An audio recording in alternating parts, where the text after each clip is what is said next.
Terre où coule le lait et le miel.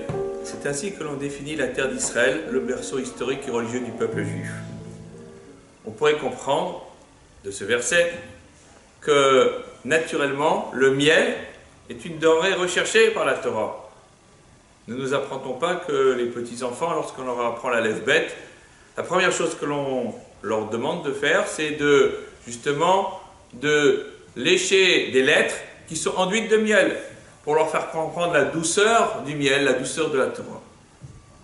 Et pourtant, dans la paracha que nous allons lire cette semaine, Tzav, il est marqué « Vechol devash lo taktiru mimenu shel Hashem ». Il ne pourra pas y avoir de miel comme offrande sur l'autel de l'Éternel.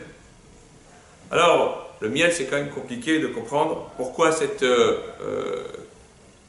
crispation identitaire sur le miel.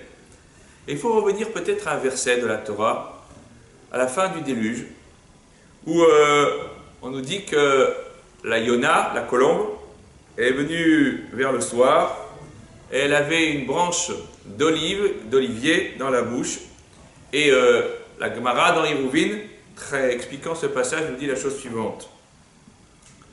La colombe a dit devant Dieu, elle a fait cette prière.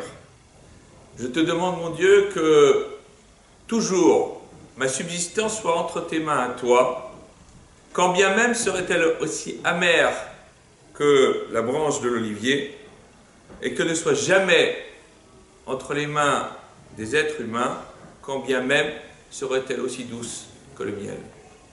En réalité, eh bien, on nous apprend que, justement, le miel symbolise certes la douceur, mais quelque part, cette prière de la colombe, elle préfigure cette prière que l'être humain se doit toujours faire.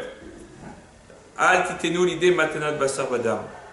Que toujours tu ne nous donnes jamais entre les mains des hommes.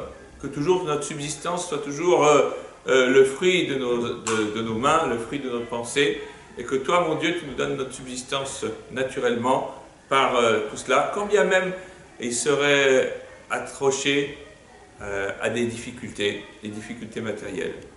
Mais il vaut mieux avoir des difficultés matérielles et pouvoir toujours lever la tête vers le ciel que de devoir sa subsistance à autrui, car l'idée